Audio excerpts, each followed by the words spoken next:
واسطہ جس کو تو قرآن میں فرماتا ہے اپنی جانوں پر ظلم کرو تو میرے محبوب کو اپنا وسیلہ بنا، تجھے آ کر دو جہاں صدر کائنات کا واسطہ ہم وسیلہ بناتے حضور صدر کائنات کو، ہمارے اگلے پچھلوں کے، اور جہاں جہاں بھی تیرے محبوب کی امت ملک یا ملک سے باہر بیٹھی ہے سب کے گناہ صغیرہ کبیرہ کو معاف فرما، اجتماعی معافی چاہتا ہے ہمیں معاف فرما، ہر قسم کی خرافات، برائی، ناگہانی موت، حادثات، جادو بلیات، دشمن کی شر، اپنے برائی کی لگنے والی نظر بد، ہر قسم کی سازش، میلاتی سازش، ہر قسم کا فتنہ دجال سے محفوظ فرما، اے مالک و مولا عبد الرحمن بن عوف عثمان غنی کا واسطہ ان کے خزانوں جو تنوں ان کو برسائے، اے مالک و مولا انہی کے واسطوں سے یہاں کے پاکستان کے تاجروں پر، مسلمان جہاں جہاں بھی کاروبار کرتے ان کی مولا روزیوں پر برکت خیر عطا فرما دے، تجھے مولا کائنات کی مولا کریم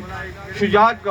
واسطہ، علم کا واسطہ ہمیں حکمت سے نواز دے، مولا کریم تجھے مولا خلفاء راشدین کا واسطہ، تجھے صحابہ کا واسطہ، ہماری نیک نامیوں کو مولا کے رکھ قائم و دائم پر، تجھے مودت اہل بیت مولا کہ تو نے قرآن میں ذکر کیا، اسی مودت اہل بیت کی محبت میں جینا اور مرنا نصیب فرما، تجھے آیت تطہیر میں جو تو نے اشارہ دیا وہ اشارہ ہم سبھی کو سمجھنا نصیب فرما دے، اے مالک مولا تجھے تیرے محبوب علیہ السلام کا واسطہ اپنے لیے، اپنی آل اولاد کے لیے، مستقبل کے لیے جو بھی تجھ سے امید رکھتے سب کی پوری فرما دے، اے مالک اس پاک گھڑیوں کا واسطہ یہاں جتنے بھی بیٹھے ہیں جنہوں نے مجھے دعاؤں کے لیے کہا وہ سب کی خیر فرما، پاکستان کی مولا مکینوں پر، ان پاکستان کے افواج پر، ISI پر، اس کے نکلنے والے مشن میں کام کرنے والوں کی سب کی خیر فرما، ربنا تیری پناہ ہم سب کی بگڑیوں کو بنا، اے مالک یہاں جتنے بھی بیٹھے ہر ایک کے نام سے تو واقف ہے، جس کے دل میں جو بھی جائز سمن آرزو تجھے تیرے محبوب کا واسطہ، ان نسبتوں کا واسطہ، رمضان کریم کا واسطہ سب کی جائز مقاصد اسماء کو پورا فرما،